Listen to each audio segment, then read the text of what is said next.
As of today, Wednesday, November 13th, 2019, I am no longer going to be trading on M1 Finance. Hey, what's going on, guys? So in this video, I'm going to be going over a few different reasons why I'm going to be moving away from M1 Finance and into a different platform, which I will be talking about in a little bit. But let's get into why I am sort of moving away from M1 Finance. So let's just start out with, I really like M1 Finance. I was really happy with sort of everything that I got for free, basically. And I just completely give props to, people who made M1 Finance and the people who grew it and made it what it is today. I give props to those people because it is a phenomenal trading platform. I really highly recommend it to people who are trying to do long-term investments, and I just want to get that out of the way. I'm not leaving M1 Finance because I necessarily have a problem with it. I'm just leaving it because of sort of some different reasons, which I will get into here in a second. But I just wanted to get that out of the way. I do still love M1 Finance, do still highly recommend it. And what this means for the M1 Finance series is that it will be under a new name, and I will be continuing it from where we left off because I am transferring all my funds from M1 Finance into this new account.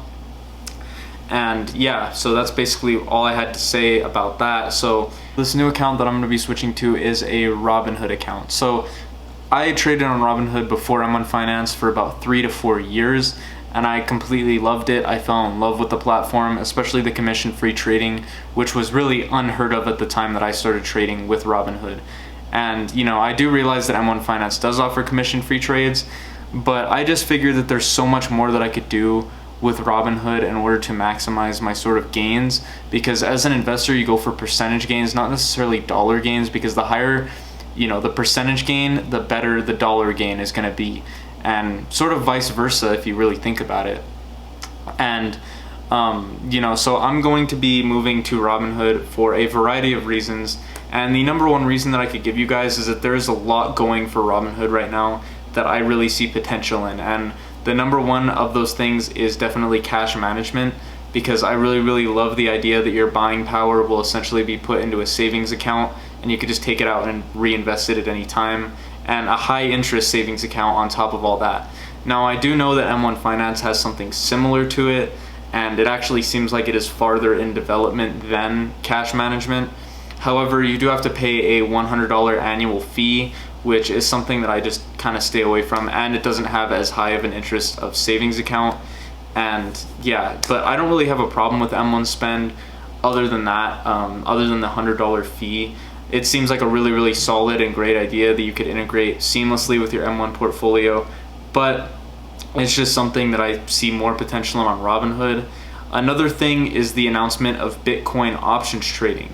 Now, options trading is something that I've wanted to do on this channel since day one.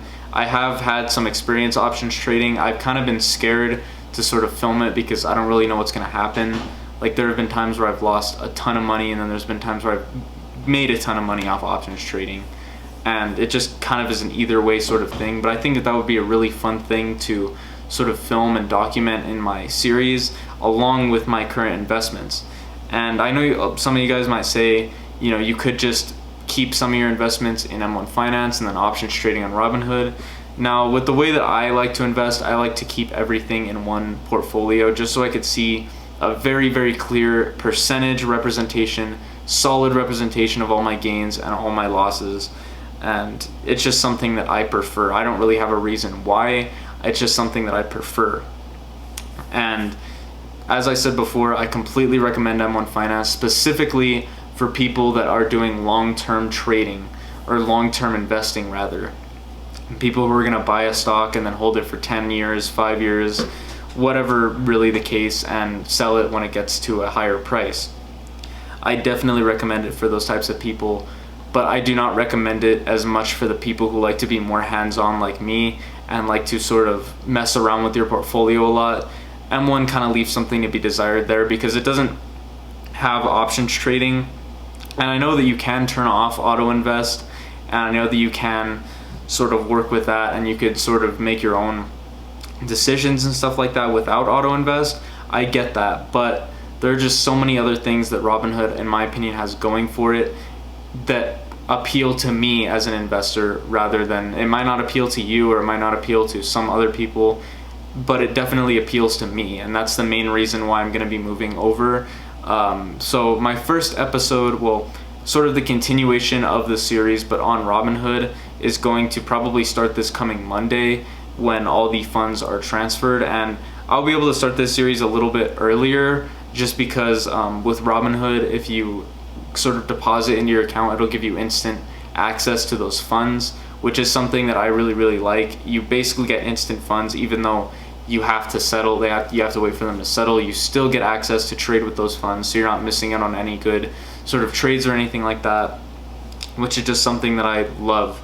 And so yeah, I mean, that's basically all I had to say in this video. If you guys agree with my decision to move over to Robinhood, focus on options trading as well as investing, leave a like. If you disagree with it and you think I should stay on M1 Finance, maybe leave a dislike or a comment down below.